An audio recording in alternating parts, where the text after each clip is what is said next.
Alright guys, so I just want to make a video regarding the parts that you need for this job.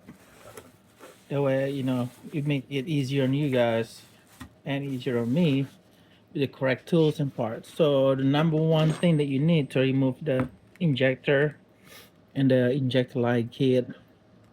I mean, my bad. You don't remove the injectors.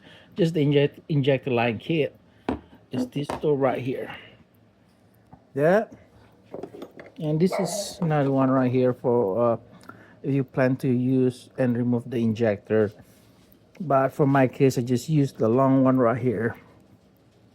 Okay, and then you need a flex head uh ratcheting ratchet, but this is how it goes right here. This is how it works. You can find one for $25 off Amazon, or you can buy the USA made one for $50. Either or it works. Another part that's confusing is getting the fuel line kit, because I saw videos about they didn't really mention about what part do you need.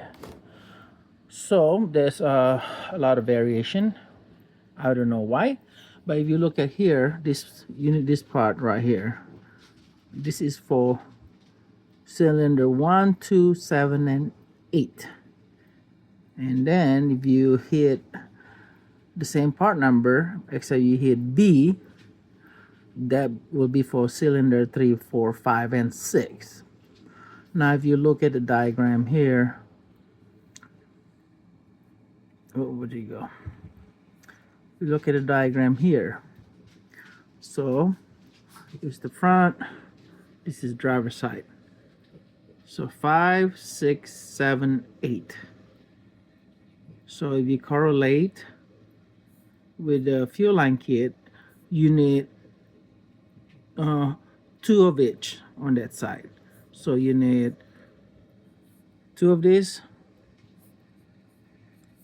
What it is? Yeah, 2 of this, and then you need 2 of the one that is part B.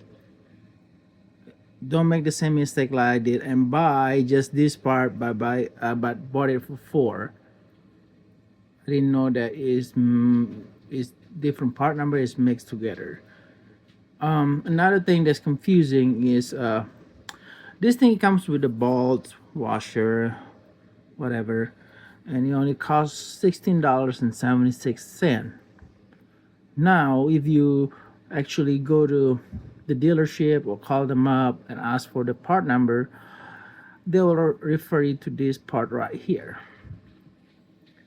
But this is, they doesn't have any like washer, gasket, and the injector bolts, and it costs like double the price or more than double the price. 56.10, which is like, it's kind of confusing. Like it only comes with just the line, but it costs more instead of just getting this part right here.